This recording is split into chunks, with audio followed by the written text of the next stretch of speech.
mañana Soatea, junto con Comisiones Obreras, CESE y CESIF, hicimos una rueda de prensa convocando a movilizaciones al profesorado.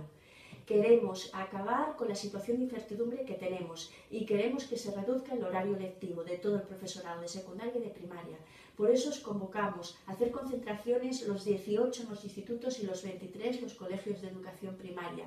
a participar en el encierro que vamos a hacer en el Instituto Matajove el jueves 17 a partir de las 7 de la tarde, y queremos también anunciaros que como delegados sindicales nos vamos a concentrar delante de la Consejería de Educación. Queremos que la Consejería se doblegue, que la Consejería tenga en cuenta la situación que no queremos seguir sosteniendo indefinidamente y que se tomen cartas en el asunto y se abra una negociación que permita abordar seriamente el tema de las horas lectivas y todas las cuestiones referentes a condiciones laborales del profesorado que hace falta retomar.